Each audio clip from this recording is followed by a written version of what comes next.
Good afternoon, everybody. The International Parking Mobility Institute presents today's sponsored learning lab, Parking Best Practices in the New Normal, a deeper look into occupancy and the evolution of digital permits, sponsored by GTechna. My name is Justin Grunert, and I'll be assisting Rachel Barba and Mitesh Sharma in moderating today's learning lab. As a reminder, today's learning lab is being recorded, and we will make the recording available within a few days. Before we start, I'd like to go over a quick few housekeeping rules. All participants' microphones are muted. We ask you to stay muted throughout the presentation. For phone participants, please press *6 to mute your line. We invite all attendees that have a webcam and comfortable doing so to please turn on your camera. If you have questions for today's speaker, please feel free to queue them up in the chat at any time. To access the chat, click the chat icon in the Zoom menu. A chat window will open up. Please type your question or comment and click send. We will get to as many questions as time allows. Now I'm happy to introduce today's presenters. Rachel Barba, Management Analysis, has been with the City of Tacoma's parking services for 6 years. Her efforts have been focused on maximizing the use of right-of-way through effective parking management. She is responsible for overseeing Tacoma's residential parking program, leads data-driven conversation, and acts as the primary liaison for the city's parking technical advisory group.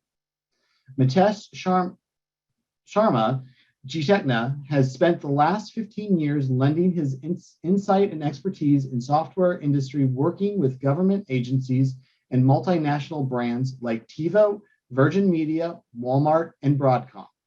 During this time, Mitesh has been proud to get the opportunity to develop and deploy complex enterprise products.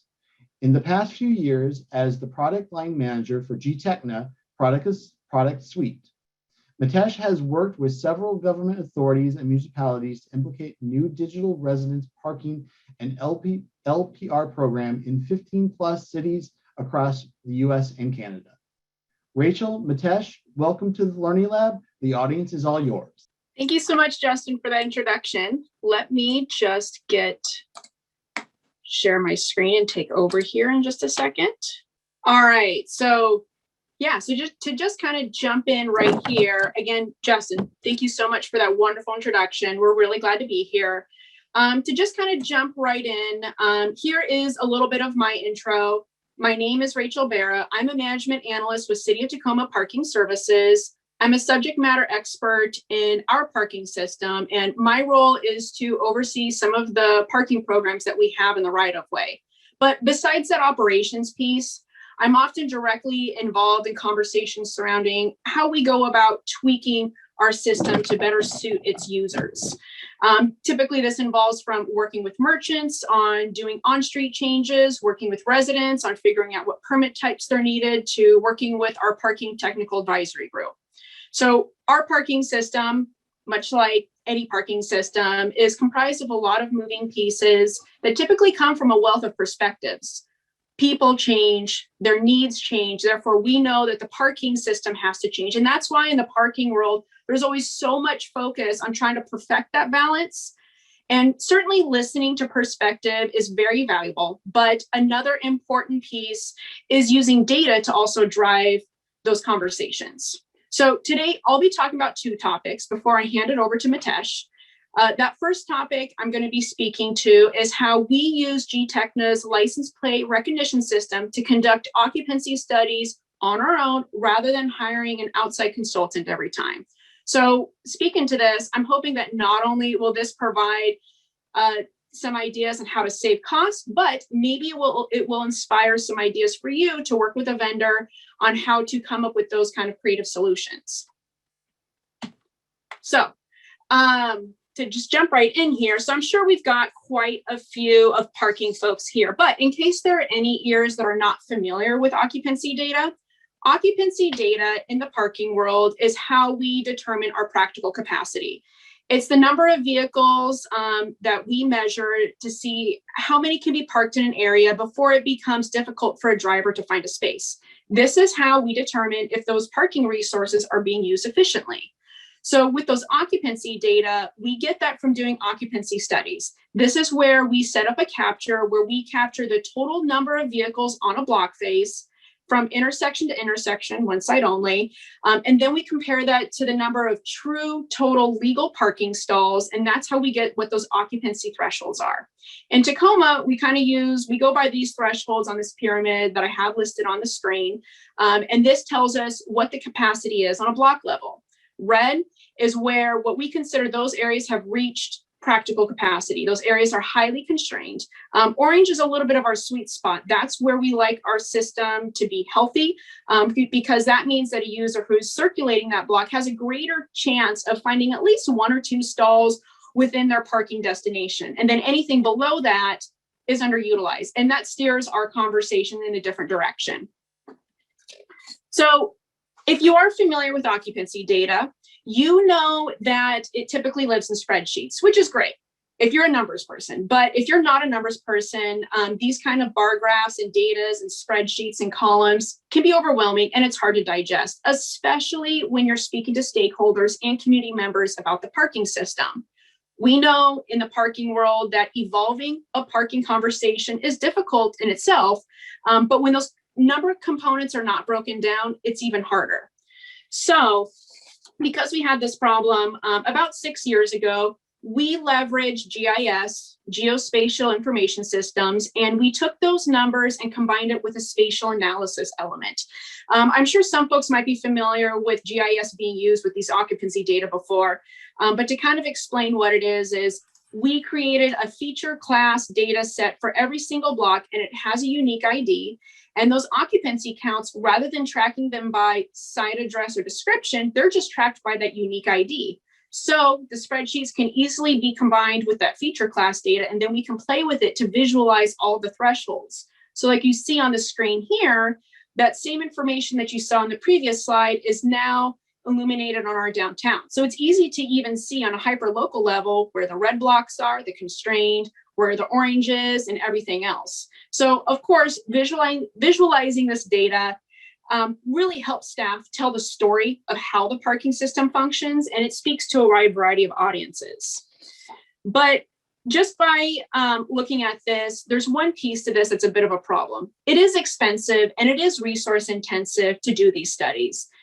Actually, to do these huge downtown studies where we have over 2,000 plus parking stalls, we usually contract out a consultant to come up and survey our downtown every 2 years to update that data set. That involves a team traveling up, they hand count it on peak hour for a week, and then they clean up that data and combine it to the GIS component and deliver that to us. So as you can see, not only is this expensive, but also this is just a snapshot in time from 1 week out of 1 year. And we know that in the parking world, the parking dynamics shift all the time, whether it's season to season, week by week, influenced by large development, big events, parking generator changes, pandemics, all of those influence it. So by having to contract out to everyone, by having to contract out every single time we need a study, it's not allowing us to have the ability to get snapshots on an as-need basis. And often, if we're making decisions on a policy level, we're making decisions, especially when we're at the tail end of that 2 year, that data is getting a little bit old and making decisions on stuff that might have changed in that time that has passed. So we found a solution by leveraging GTechna's license plate recognition system technology. This wasn't offered at the time when we first onboarded this product, but by expressing our need to GTechna and kind of just putting our heads together with some creative thinking, we came up with a solution of a workaround. And so to put it simply, we added a column in our enforcement command center containing all the unique IDs of those block faces that correspond with our GIS. So rather than using the site addresses off of Google, we use the block IDs that matches with our feature class. So, and if you're familiar with GIS, you know that all you need is a common field to successfully join that spreadsheet to an attribute table and pinpoint it to that feature class. So like, as you can see here, after this is set up, like on our screen, this is our internal workflow. Generally, it's just the person would drive around, they would do that capture, export that spreadsheet when they're done with their route. At the end of the day, that information is then combined, and then there's some cleanup involved of making sure everything looks correct. And then it's just summarizing those plates and then plugging in those legal number of parking stalls of the data we already know. And then we just play in Excel to get those thresholds and then marry it up to the GIS component. So some big benefits with this is, capturing itself only takes minutes. So if you're assigning, like for an example, an enforcement officer to do it, they can do a driving route, and this can just take maybe 3 to 5 minutes to do a full capture. That leaves the remaining time until they have to do another capture to do other enforcement tasks. So instead of allocating time just for a consultant team to come up, if we need somebody to go out and just get a quick baseline or a snapshot of an area, we can do that while allowing staff to kind of multitask at the same time. And it's allowing us to react to more urgent needs. So for example, I have pictured here this is something that we were able to do when we had reduced staffing levels this last September 2020. So November 2019, these snapshots below, here is actually the occupancy data that was captured from our consultant in November 2019.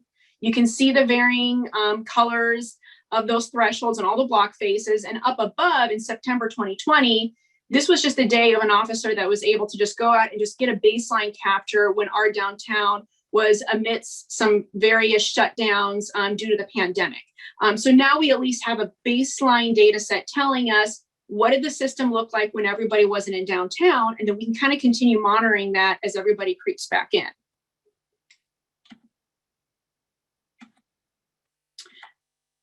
So with the occupancy piece there, data is certainly a critical piece, and it is important with leading all of those important decisions, but there's also a lot of value in just the experience itself of actually implementing its changes.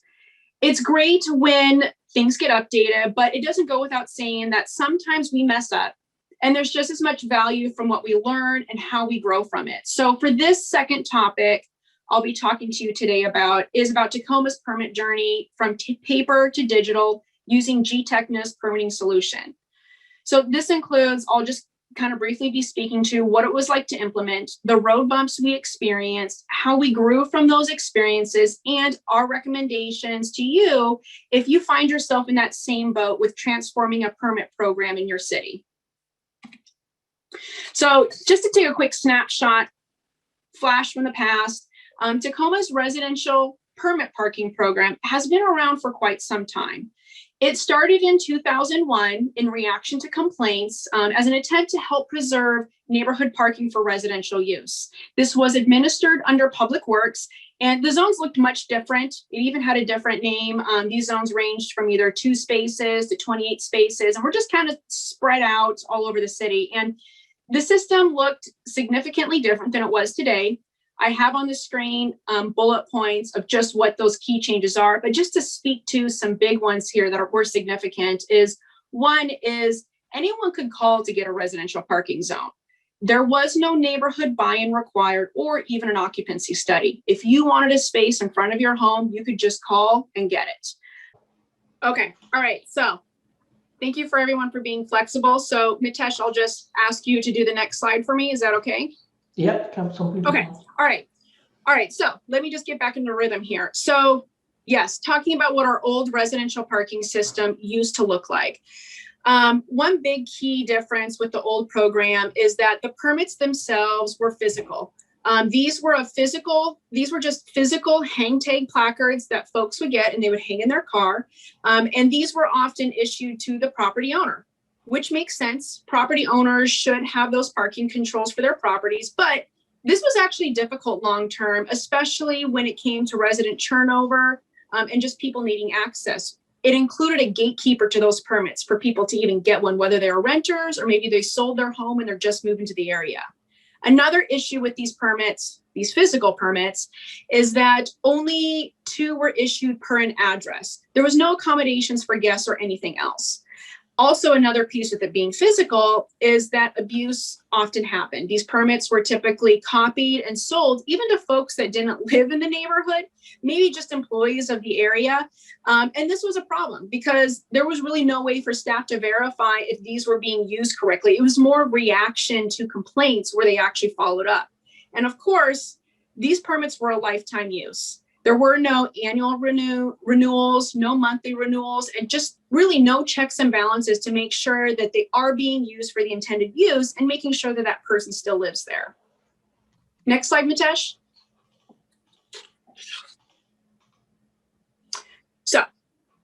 So this old program started in 2001, but then in 2012, due to numerous complaints with the old system and no prerequisites to really determine need, lack of controls to prevent the misuse, and honestly, just a lack of program maintenance, the city suspended all new residential parking zones from going in, and then city staff and the Parking Technical Advisory Group and the public worked together over the course of 4 years to formulate a more robust program. So they worked through with all these changes, and here highlighted on my screen is some bullet points of what that was. In 2016, the program was adopted. And then those first residential parking zones under that new system went live in 2018. So to date, 25 applications have been received, 17 have been approved, and 6 of those approvals have actually been extensions. So these zones have also been growing over the time, and the system's been growing and evolving with the neighborhoods. I'm not going to jump into all of the new fancy features with our new system, but just to highlight a few, is that the new system now has a process to determine if a zone can go in. It requires neighborhood buy-in. It requires a study. Also, the system offers different permit types, annual permits and 24-hour permits, and there's different prices for those as well. I would say one of the biggest features with this new program is that everything's digital, which it creates instant access that just wasn't there before with the old system. And now individuals can manage their own permits without having a gatekeeper. So overall, I would say the biggest improvement to the program is now there's a lot more usability in it. Next slide, Mitesh. So to just kind of give you a quick flash in the pan, day-to-day life of using this permit system now, yes, the permits are digital and all the maintenance is done online and it's controlled by the permit holders themselves. So one of the biggest benefits of going digital is creating a lot of access and just having a lot more permits be accessible. This is what it would look like for somebody to get a permit. They go to our city site, they get directed to the permit portal.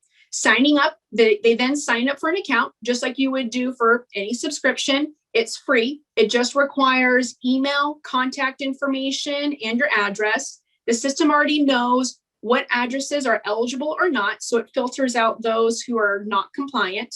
And then once the account is created and they upload account documentation that we require, such as proof of residency, photo ID, it kicks it to staff. Staff verifies and reviews it to make sure, yes, this is a legit user. And then once that account's approved, then it's just handed back to the permit user and they can log back on at any time and purchase permits as they see fit. And those permits are approved automatically as long as that account is kept up to date.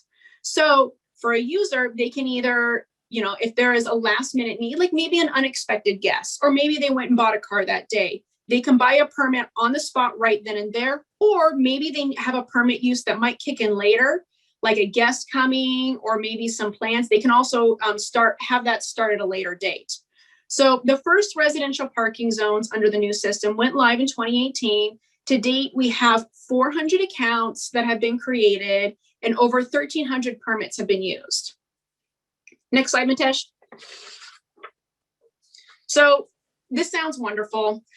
Going from paper to digital, but let me tell you, this was not a smooth road to transition. I mean, in theory, speaking about it, it sounds great, but admittedly, a lot of the operations were created with city staff in mind, which makes sense because as you've heard, there really wasn't an administrative process before, and now there is.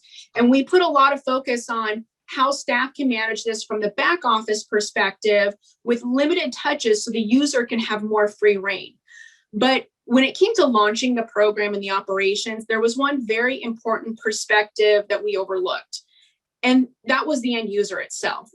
The reality is that incorporating a digital system into everyone's daily lives is hard. It's not easy for everyone. And on top of that, there are significant consequences if you're not using the system correctly, like a citation. So honestly, as a public entity, we focused a lot on how we would manage the system, but we didn't pump the brakes to slow down in our launch to really think about how folks with all abilities would use this day to day. We should have given the time and attention more on how to develop a product and the operations to support that ideal. Next slide, Mitesh. So just to speak to a couple examples, here are just 3 big road bumps that we experienced that we had to work with GTechnik to kind of get around.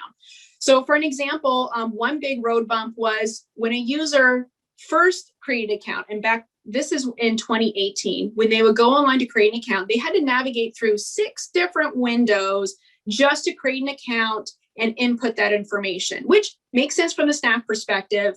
It locks from the end user side. They can't get distracted. We're able to reiterate a lot of text and expectations and rules and requirements and overwhelm them with all that information so we have less questions to answer. But the reality is that the end user actually really finished that process all in one session. Usually they would get started, log off, and then log back on and not know where they left off. Did they do it correctly? Is there anything that is left open-ended that they need to redo? So we had to work with GTechnik to put our brains together and kind of do some creative thinking where we came up with a solution to develop a dashboard where when you log on to the account, you see all of your account elements all in one screen and there's no redirects for that user. In just that first year in 2018, back when we used to have the 6-window walkthrough, we had over 220 unique inquiries reaching out to city staff, usually following under the bucket of, I need account assistance, I need some help. Another big roadblock that we experienced was we didn't have the in-person resources available to provide assistance with account support prior to the launch. We do live in a digital age, but not everyone has readily available internet access. So what do you do if somebody doesn't have a smartphone or a computer or can't get to one? As a public entity, this is something we should have considered before our launch. We did get this set up, but it was reactionary to after we launched. So really our solution that we had to do is we had to work with our parking operator that already had a public facing support system where we can kind of have a one-stop shop where people can come in and conduct all of their account business from the counter and get an assistance from somebody. To date, over the last 3 years, we've only had about 20-ish cases where people have used this in-person resource. And I know that's not a lot when you compare that to the number of accounts that are created, but as a public entity, it's more about creating access and making sure everything is accessible to everyone. A third big road bump that we encountered was we didn't consider all the different devices used to access the internet.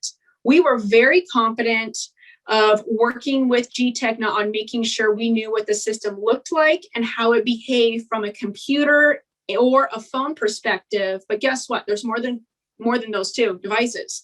There's iPads, there's Surfaces, and there's tablets. And the screen looks different for all of those features. So when we were implementing and launching, there was some times that staff just didn't know how to help users because menus pop up differently, login information, stuff moves around.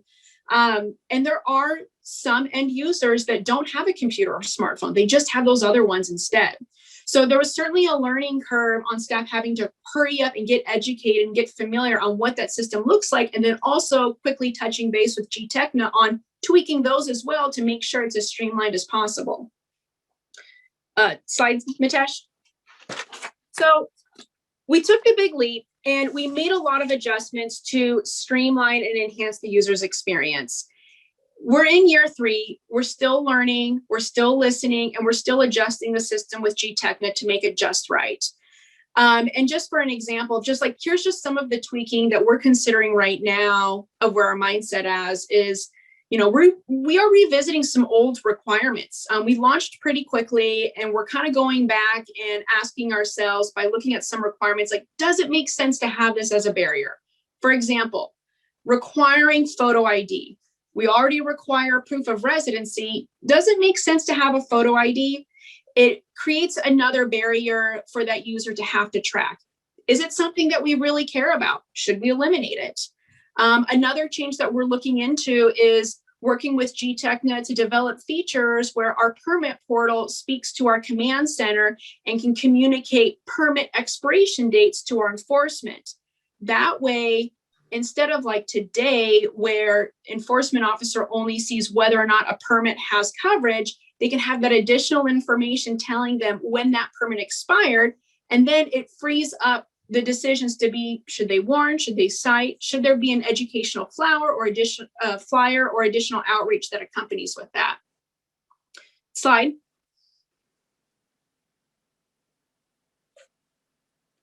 So if you are considering on revamping a permit program in your city, we've got 5 recommendations for you. Slide. So my recommendation to you is that with digital permits, it creates more usability, and usability does create more use case scenarios. It's not just resident versus non-resident property owner anymore, like as it would be under physical. There are different use case scenarios. For example, renters that are on an annual lease, renters that live month to month, folks that maybe have a vehicle transfer, or what about the folks that are moving mid-lease but are in the same building? These are all use case scenarios that need to be identified. Slide. So with that saying, with use case scenarios, make sure to map out every use case scenario and identify and figure out the plan of how the operations will support it ahead of time, because it will come up. And if you are creating it out of reaction, that's a lot of time out of the individual's, daily life that they're having to wait for city staff to set up a process to accommodate them. And as I said, they're the ones that have to deal with the consequences of a potential citation. Slide. So for our third recommendation is keep in mind that streamlining a product and even those operations takes time. It's not just weeks, but this can take several months, and it involves a lot of comprehensive, robust conversation with a lot of perspectives of even working with your vendor and getting outside eyes on it. So this is something that I recommend should not be rushed, but should be folded into your project launch plan of taking a good chunk of time to figuring out what makes the most sense and how to simplify it for the user. Slide. Our fourth recommendation is more engagement upfront with your end users about that change will save time and cost in the long run with staff time and resources. Inquiries surrounding a change does tend to bottleneck as you start to approach your change date. And if you want to reduce that strain, we recommend doing more engagement, not just like a couple days or maybe sending out extra emails, but add more to that timeline. 2 weeks out, 30 days out, 60 days out.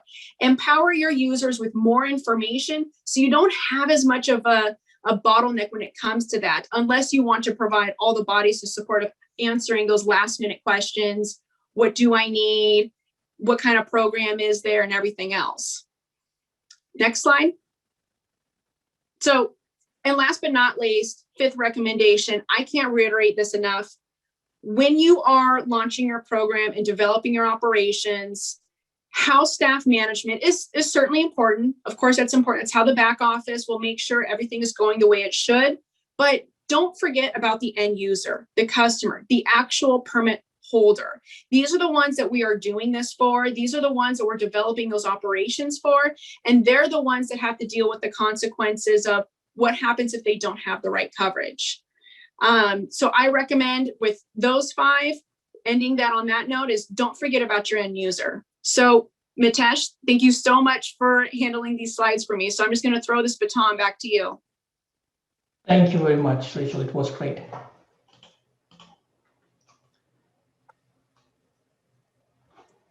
Well, this is our polling time. I believe you should see a polling window on your screen. Please feel free to answer. The poll has been launched, so please take a moment to answer the questions. We'll leave it up here for just a minute before Mitesh gets started. Thank you, Justin. I hope everyone hears me well. I'm going to turn on my video as well.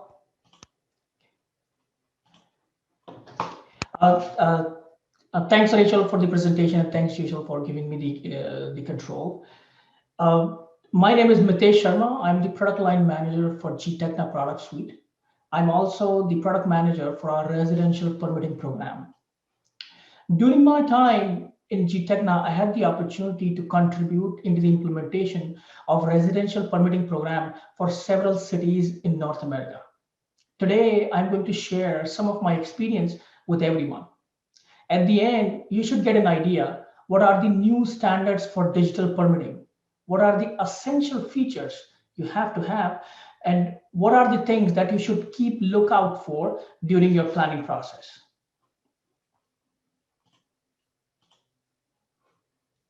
One thing that will help you to get the best effort is digital first mindset. You want to make sure that the city and residents enjoy the full benefit of being on an online platform.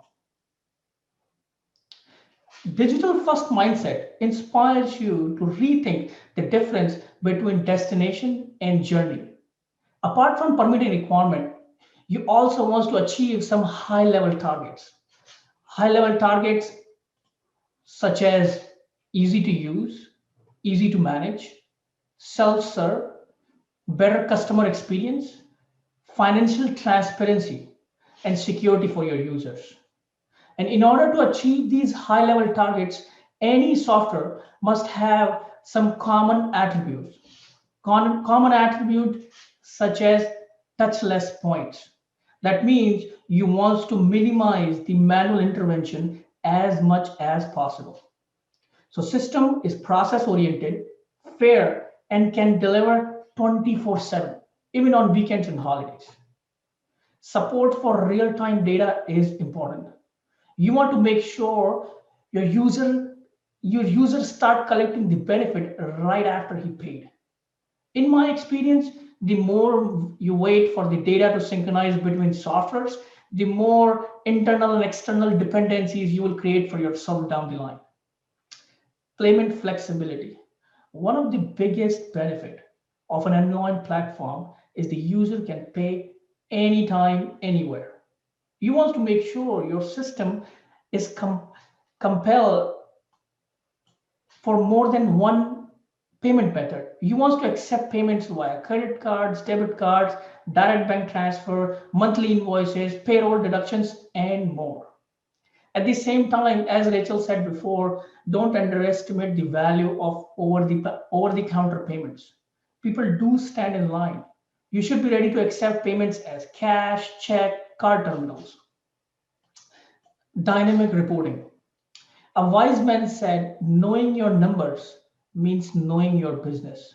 System should be flexible and smart enough to generate any report that you may need to maintain a financial transparency for your organization and users. Process automation.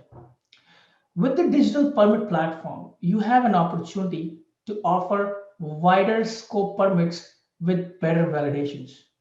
Moving forward, moving city process to a digital platform is a revolutionary step. And as we all know, revolution worth nothing if it can't defend itself. Better designed processes will have a better adoption rate, high chances of survival without a drastic change. If you have a difficult legacy process or an obligation by law to deliver in a certain way, or a complicated requirement that is difficult to translate, talk to an expert. Having a complicated requirement is more common than you think. I have examples of some popular permit types and validations we have recently implemented for different cities.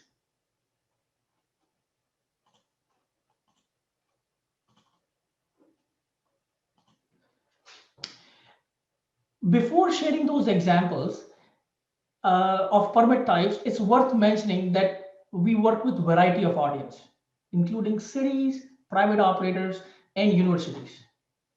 There is a big overlap in the offering of these different domains. For example, city offers RPP programs, visitor permits, and garage permits. Universities offer student and employee permits, garage permits, and they also offer visitor permits. We have a permitting engine that lets you build your own definition. For example, you could say, I want to offer an auto renewal for an annual permit, or I don't want to offer a particular monthly garage permit for city visitors. Having a robust design allows us to offer endless combinations to our customers as part of the same platform. In the table, I have listed some popular permit types that we have implemented for cities.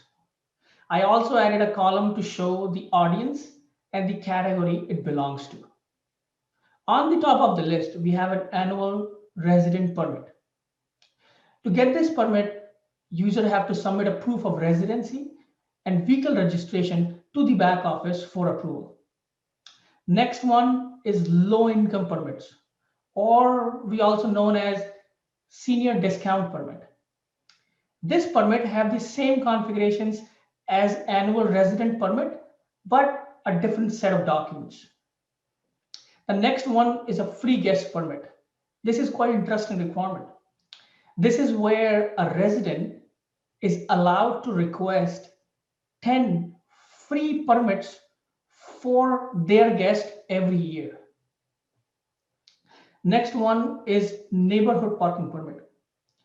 In the world where everyone is working from home, this concept ensure that a limited number of permits is issued per household and you are allowed to park in front of your house. Next is monthly garage permit. This is one of the most popular, easygoing off-street permits out there. No approval required. This permit has an extended support for automatic renewals. We have seasonal permits, day permits, hourly permits, shared carpool permits that can be offered to residents, students, visitors, and employees. In the world of digital permits, there is always someone trying to abuse the benefit of city offerings. Over time, we have developed a list of custom validations that can be applied to any permit type. They could be as simple as 1 day free permit 5 times a month, or max 3-hour parking every day between 1 p.m. to 5 p.m. Or this could be as complicated as 1 day permit, max 10 times a year, but the user is not allowed to apply that permit more than 3 times for the same plate. One more example of a complicated integration is a vehicle registration automatically approved by DMV. The third one, this is the most recent one. GTECNA is a parking enforcement company, and having a permit system managed by an enforcement company gives you an edge. We know what the user is going to experience after and before. So as part of this validation, a resident annual permits will be rejected if the user has an outstanding unpaid citations for his plate. This is a little bit extreme, but this is the newest one. You want to keep the permit flow as simple as possible. You want to offer one endpoint to all your users to purchase the permit from. You set up all the permit rules in the beginning of the program, and once the system goes live, it will collect the permit requests as they come in and process them as per configurations, and only involve back office if the permit type is set to be reviewed manually. Now, let's think for a second. Having the capability to manage all these permitting combinations on the same platform will give you an advantage where your program does evolve over time. This evolving approach will increase success rate and user adaptability for your program and reduce work pressure from your back office at the same time. Here is the list of top features that a permit system should have. A detailed permit definition and validation. Off-street and on-street permit in the same platform. You want to make sure the system is ready to evolve for the time to come. You should be able to offer daily, weekly, hourly, monthly, annual, all type of permit as part of the same platform. Order renewal, waiting list, document approval process, automatic notifications and reminders, payment options, online and over the counter. Here is the list of top back office features that you may be looking out for. Mass email broadcast. This is something, one of the reasons of having a complete online system is to improve the communication between residents and cities. We have a tool which allows you to do email campaign out of the box. Integration with parking components such as enforcement and all payment vendors. Account history as timeline. Account history can be used to investigate parking tickets, refunds, or taking better decisions in real-life edge cases. In past these years, every time I talk to city, I can see they believe that the requirement they have is a bit unique and will be very difficult to translate into a digital permit. And there are cases when that's true. However, I don't remember a single case where the answer is simple no. I have been doing this long enough to say you have more choices than you think. Right thing to do in such cases is to look around how everyone else is handling it. To save in time and effort, the best way to move forward is to talk to an expert and discuss your requirement with them. If you have an edge case or simply a question, I'll be more than happy to share my experience. Now I'm going to hand over the mic to Justin to start our Q&A session. Thank you very much. Thank you, Rachel and Mitesh, for your presentation. We have a lot of questions in the chat, so we will get to as many questions as we have time allows for. If you do have questions for Mitesh or Rachel, please feel free to type them into the chat. To access the chat, click the chat icon in the Zoom menu. A chat window will open. Please type your question or comment and then click send. Like I said, we'll get to as many questions as time allows for. Okay, Rachel, do you want to answer some of your questions first? Mitesh, actually, this is Jason. I've been tallying up the questions, trying to put them in a certain order. There's a little flood of questions that's come in. So we'll do our best, and it's going to be a mix and match of you and Rachel, potentially even in the same question. I'm trying to put things in a high level way. So in terms of occupancy, I think certain people were wondering, in terms of the polls at least said that a lot of people are doing it themselves. And I guess, Rachel, to start it off, what inspired you to do this in the first place? Just kind of high level and not super long answers because we do have a lot of questions. Well, what inspired us to do occupancy studies in the first place? Well, back in 2008, 2010, our downtown changed significantly. We had meters. Our parking technical advisory group adopted a good parking management plan, and doing those occupancy studies was a piece that was adopted with that to make sure that these are data-driven conversations. What triggered us to start doing this on our own?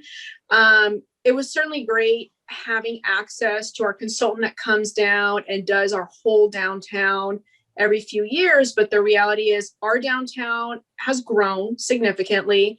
And there are these hyper local areas that are kind of been evolving over time. And we want to have the ability to react to an as need basis, such as a development that's coming through, a new event. And that's what warranted us to really look in like, hey, is there just something really quick that we can just do internally just to get something now rather than hiring out every time? Good answer, Rachel. And along those same lines, was digital permits a potential solution to the results of your occupancy study? Meaning it could have said, hey, by the way, you got an occupancy problem and you need to do something. Did you find that the digital permit methodology helped you to solve that problem? Well, yeah, and actually one piece I didn't, it was listed on the slide, but I didn't speak too much about it. But a piece with the new residential parking program in the digital system is, in order to create a residential parking zone, it requires an occupancy study.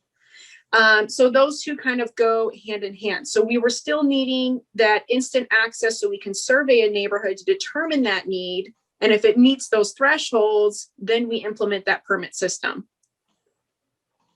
Perfect. And just another thing, I'm trying to stay along the same lines and build here. It's a little tricky. How did you inform the customers of this new process? People are just kind of wondering high level, like marketing, teaching, because obviously they're not used to that. So how did they kind of have to, digest that and then eventually use the new system? Okay, so I mean, on a high level, we did a lot of media rollout talking about the new program. There was a lot of the obvious pinpoints, such as like speaking to TV Tacoma, newspapers, articles, doing updates to other advisory groups. So if you wanted to learn about the program, that was out there. But actually learning about, if you are an eligible user and you had to create one, we actually send hard letters directly to those site addresses. And we actually developed that distribution list through our petition period, since our residential parking program requires a petition period where we are mailing people and asking them to vote yes or no on this system being set up in their neighborhood. Once that rolls over after it's been approved and we get majority support, then we have those same addresses that are eligible, and we're just sending hard letters. And those letters include towards the tail end saying, congrats, petition says this is going in, staff are determining a launch date, we will be in touch for your next steps. And then another mailing gets sent out in 30 days, letting folks know, okay, launch date has been confirmed. This is 30 days out. This is what we're doing. You're going to see staff marking signs. You're going to see us queue up our operations and start testing. This is what we need you to do. And it gives instructions on go online, create an account. We recommend you getting your account created ahead of time. And then all that same language is also echoes on our city site and then on the permit portal as well. And I have one more recommendation on that side. We recently learned, well, it's not a recent learning, but people usually don't read emails if they have until they have to. Yes. So if you have an annual permit renewal coming up, consider this as a good opportunity to put this in place beforehand. So we recently implemented a new, not new, but some new programs for this New Jersey City Summit, and there we did an email campaign right before their yearly renewal. And we didn't have to explain that much. We just said, well, this is the link where you can go and buy a new permit. And that was the maximum adoption I've ever received from any email campaign we have ever done. So, planning is the key. If you manage to align your marketing campaign with some real requirement, that will give you, that makes a difference. Thank you, guys. Along those same lines, I've gotten questions related to the marketing campaign that goes out. You do it a certain amount of time before, but then in terms of they want to understand how long it took to deploy the program. And although you're digitizing the process that was previously completely manual, they want to kind of know how that had an effect on certain things. There was a word used, develop or something, where you're going to enhance the program. And I guess they're just kind of wondering, once I get the system, does that mean that the program never evolves anymore and I'm done and the product is finished? And I think you're both going to get an answer in this. I just want to understand, I guess, the evolution of it and how long it can take, and how the evolution of some of the use cases can evolve over time. So our program system was developed first. So those commitments of some of those pieces, like for every annual permit, you get 10 free guest permits. The auto renewal piece, the non-resident property owners having access to certain types and dependent permit features. So those were already outlined and signed off as a part of that program. And then GTech, correct me if I'm wrong, because this feels like eons ago. I know it was only 3 years ago, but we got a product that was basically off the shelf. And then we had to work with GTech to kind of evolve and tweak with the, to identify some workarounds with those. Like, I think like the dependent permit feature wasn't available at the time, but we had to go through like 2 or 3 different iterations to accomplish that commitment of, for every annual permit you're purchased, you get 10 free 24-hour permits that you can redeem throughout the year. So that was just kind of the evolving and tweaking. So maybe developing the product wasn't the best word, but more of, we got a product, worked with GTech to kind of tweak it and get this to fit for what our commitments were. And I think it's worth mentioning that it depends customer to customer. I do remember working with Rachel for I think more than a month for going back and forth. We did implement our residential parking program for city of Pittsburgh, and that took even more. But just to give you a reference point, we have been working with 4 different cities last month, and they are all going live next month. So it depends on the size of the city, the requirement, the obligation you have, the way it was committed, or the legislation was passed, or what the legacy system you have. So it differs, customer to customer how much it takes. Yeah, and also there's the testing piece too. So even if we identified a solution or an enhancement, staff still needs to take time to go test that and try to break the system themselves. So then we can report that to GTechna and then start from the drawing board if needed and, resolve some of those open-ended pieces. And this is actually a great example I always give. I do remember we were presenting to a customer in Washington, D.C., and they had a requirement where the entire permitting program was offered as a free of cost to their residents. So the resident doesn't have to pay. Now what happens is at the end of the year, the entire program come up as an expense into their account because nobody pays for anything, and that this is good that it's available free of cost to everybody, but it stops the evolution of that program. The enforcement is not that effective because it's free. You can more investment on the software, it's free. So the approach they wanted to go with is they offer a resident permitting program to all the citizens where they can apply for a resident permit free of cost. And once they register on their portal, it gives them an opportunity to put a price tag on something else. So for example, if you have a construction going on in your house, well, you could apply for a permit for that. It's like $7. They are also offering garage permits as part of the same platform. Then they have a visitor permit. I believe it was like $5 every time. So at the end, the program that was considered a problem before, it could be a dedicated revenue stream. You just have to plan it properly, and you just have to go with the software which supports that evolution. You can do a lot of stuff, and then you can plan it over the time. So thank you, Mitesh and Rachel. I'm trying to get to all the questions, and I do have there's a method to my madness here. Based on the word evolution, you just said, Mitesh, and this is going to go for Rachel as well. Someone's asking stuff in regards to not just occupancy, but I think the word they use, just supply. So in other words, the studies you did, Rachel, indicated that there was a need for certain changes to enhance the program. You were able to tell the occupancy data, which you initially did manually, which was refreshed every 2 years. Then with the use of LPR and GTechna, you were able to enhance that to get better data. But how does that translate to the end user? And this goes to Mitesh as well. How would I, when I'm going to go to park, have a concept of the supply, meaning if I go here, I'm going to get a space or I'm going to have a spot to park.